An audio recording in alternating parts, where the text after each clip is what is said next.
Bastard green-skinned alien Rigel sneered as the human chef Johnny presented his plate, eagerly awaiting the chance to humiliate humans again in this intergalactic culinary competition.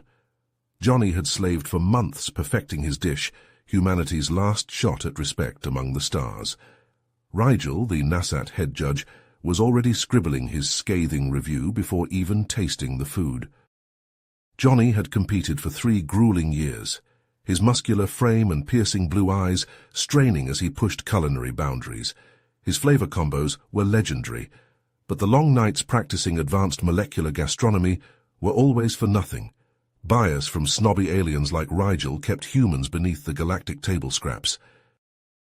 The Nasat's advanced tech made them arrogant bullies. To them, humans were cavemen, barely fit to be slaves, let alone Michelin star chefs. But this dish would be different. Johnny knew his pan-seared foie gras with truffles and gold leaf was a masterpiece, one that could finally earn humanity a seat in the United Federation of Planets. The fate of countless trade deals and diplomatic ties hung on these few mouthfuls. Rigel's pen was already dripping red ink, ready to fail Johnny before the first bite. Here we are, at the moment we've all been waiting for, the day of the competition. Johnny rolled up bright and early to the towering high-tech UFP arena, a massive gleaming structure of chrome and flashing lights. Inside, the kitchen resembled a sci-fi spaceship deck more than any Earth-cooking show set.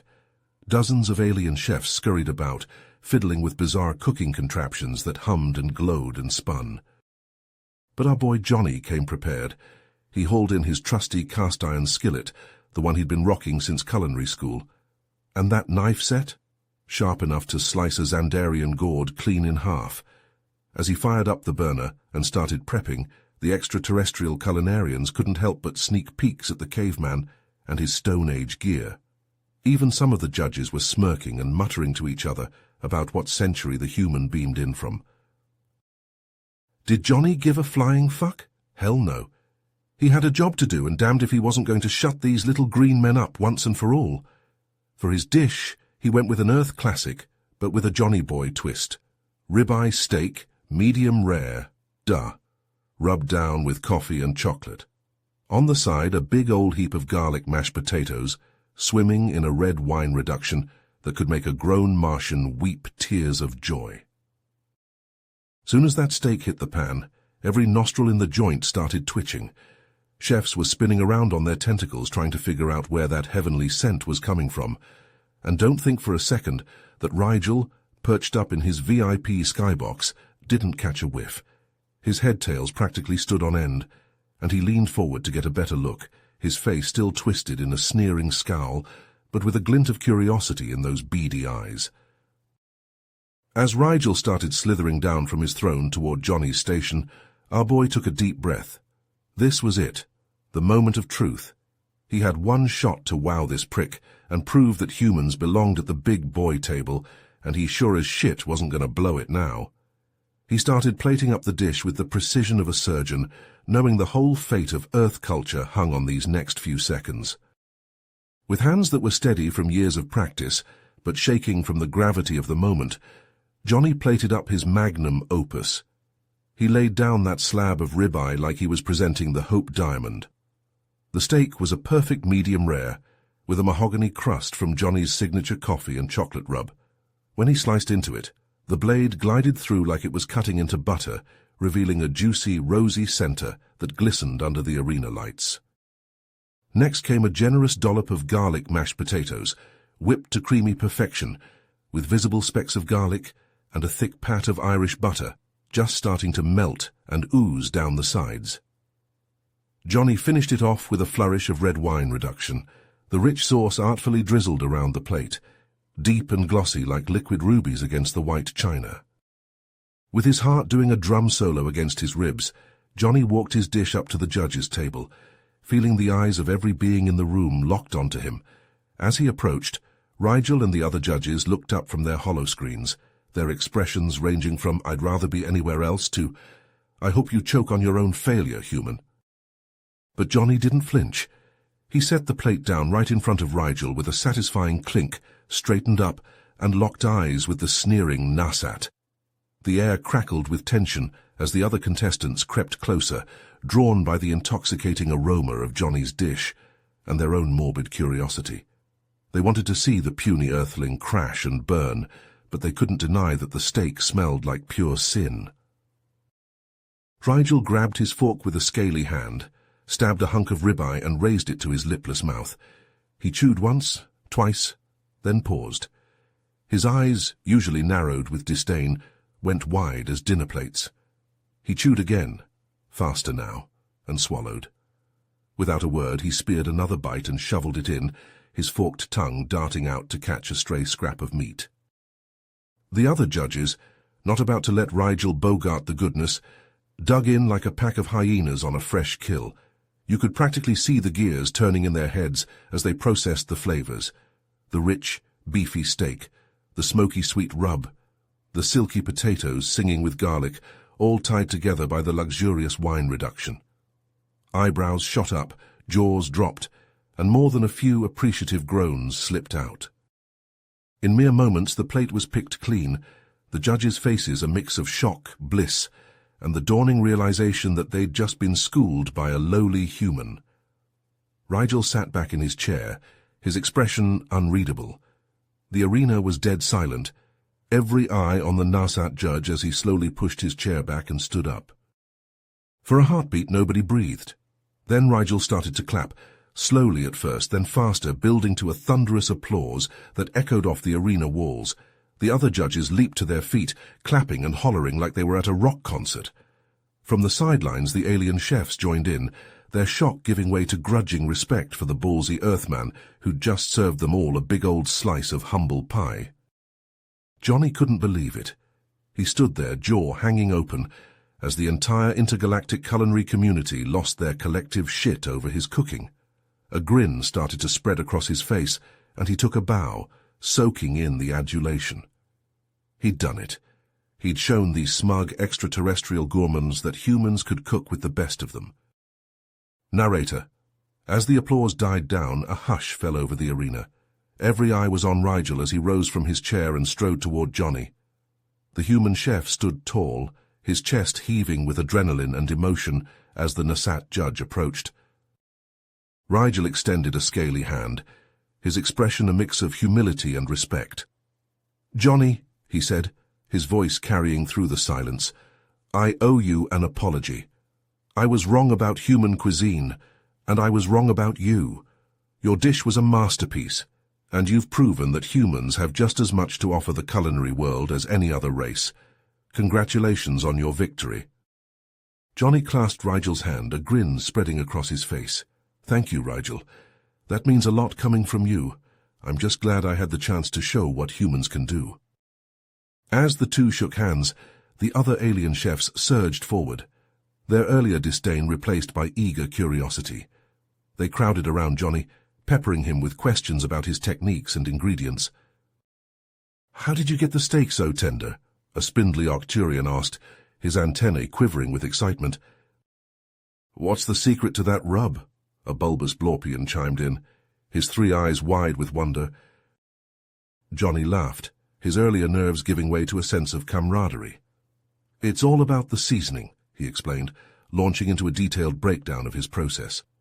"You've got to start with good quality meat, of course, but the real magic happens when you combine the right spices in the right proportions." As Johnny held court, sharing his knowledge with the eager alien chefs, Rigel stood back and watched, a thoughtful expression on his face. After a moment, he stepped forward and cleared his throat, drawing everyone's attention. "Johnny," he said, "I have a proposition for you. I want to visit Earth and learn more about human cuisine firsthand. Would you be willing to be my guide?" Johnny's eyes widened in surprise. "You want to come to Earth to learn about our food?" Rigel nodded. "I do, and I want you to teach me. In fact, I'd like to arrange for you to teach a series of cooking classes to other alien chefs. I'll fund the whole trip, of course." Johnny's mind reeled at the possibilities, a chance to share his love of cooking with the whole galaxy, to break down the barriers between humans and aliens through the universal language of food. It was a dream come true. "I'd be honored," he said, his voice thick with emotion. "When do we start?" As the two began to plan their trip, discussing the various regions and cuisines of Earth they wanted to explore, Johnny felt a sense of purpose wash over him. This victory wasn't just about winning a competition, he realized. It was about something much bigger. It was about bridging the gap between cultures, about showing that humans had just as much to offer the galaxy as any other race. And as he looked around at the alien chefs, now chattering excitedly about the prospect of learning from a human master, Johnny knew that this was just the beginning. A new era of culinary exchange and understanding was dawning, and he was going to be at the forefront of it all. Narrator. But just as Johnny and Rigel were preparing to depart for Earth, their plans were shattered. A vicious war erupted between the Nasat and a hostile alien species, engulfing the galaxy in chaos and bloodshed. Rigel, duty-bound as a high-ranking Nasat official, was called back to the front lines to defend his people. With a heavy heart, he broke the news to Johnny. "I'm sorry, my friend," Rigel said, his voice thick with regret, "but my planet needs me. I have to go." Johnny nodded, his own heart sinking. He understood the call of duty, the pull of one's own kind in a time of crisis, but it didn't make the disappointment any easier to bear. "I get it, Rigel," Johnny said, clasping the alien's scaly hand. "You do what you gotta do, but don't forget about our plans, yeah? When this is all over, we'll take that trip. Show the galaxy what humans and Nasat can do together." Rigel managed to smile, his eyes glistening. "I won't forget, Johnny, I promise." With that, the two friends parted ways, Rigel to the stars to fight for his home and his people, and Johnny back to Earth, alone once more. As the war raged on, news of the conflict trickled back to Earth. Johnny watched the reports with a heavy heart, wondering how Rigel was faring, if he was even still alive, but he knew he couldn't dwell on what he couldn't control. So he threw himself into his work, pouring his heart and soul into his cooking. He opened his own restaurant, a sleek and modern space that fused Earth cuisine with the flavors and techniques he'd learned among the stars. Word of Johnny's culinary genius spread quickly, and soon his restaurant was the talk of the town. Foodies and critics alike raved about his innovative dishes, his daring flavor combinations, his masterful use of alien ingredients. Johnny became a celebrity in his own right. His face splashed across magazine covers and billboards. He was invited to cook for presidents and royalty, to host his own cooking shows, and judge intergalactic culinary competitions. But through it all, Johnny never forgot about Rigel. He told stories of his alien friend to anyone who would listen, of the bond they'd forged over a shared love of food and culture. And every night, as he closed up his restaurant, he'd look up at the stars and wonder where Rigel was, if he was thinking of Johnny too. Years passed and the war dragged on. Johnny's restaurant empire grew, his fame reaching stratospheric heights. But still, there was a hole in his heart, a Rigel-shaped void that no amount of success could fill. Then one night, as Johnny was preparing for another busy dinner service, a figure appeared at the back door of his kitchen. A figure he'd recognize anywhere, even after all these years. It was Rigel, but not the Rigel Johnny remembered. This Rigel was battle-scarred and weary, his once bright eyes haunted by the horrors of war. His proud Nasat uniform hung loosely on his frame, tattered and stained with blood and grime. Johnny dropped the pan he was holding and rushed to his friend, pulling him into a tight embrace. For a long moment they just held each other, two old warriors reunited at last. When they finally pulled apart, Rigel's eyes were wet with tears. "It's over, Johnny," he said, his voice hoarse and broken. "The war, we won, but at what cost? My planet, my people, everything's gone.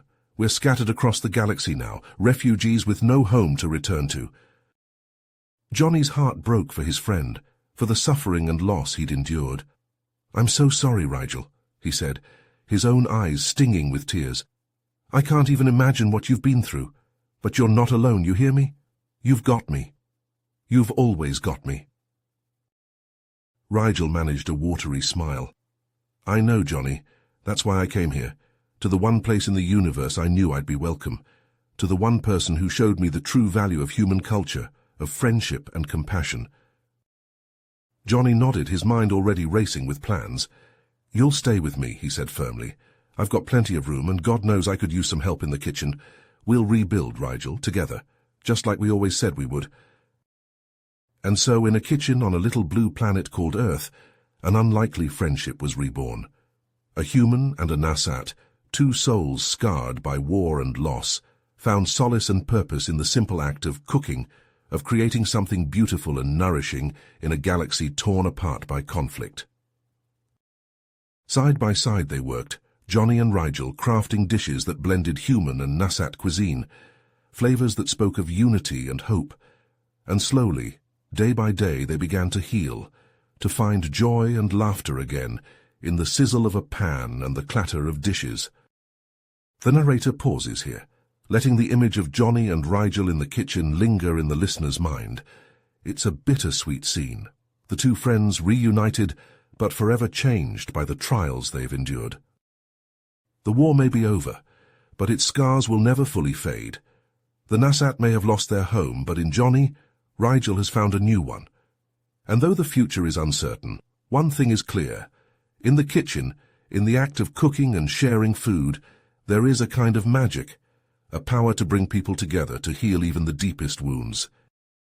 The story is not over, the narrator reminds us. Johnny and Rigel's journey is just beginning, a new chapter in a tale of friendship, resilience, and the unifying power of cuisine. Johnny plates up a dish, a fusion of human and Nasat flavors, and slides it across the counter to Rigel. The alien takes a bite, his eyes widening in surprise and delight, and for a moment, the horrors of the past fade away, replaced by the simple joy of good food and good company. You have reached the end of the story. If you enjoyed this story and want to support us, please leave a like and subscribe to our channel, and for every comment that says 88, I will heart every single one of them. Thank you for your time.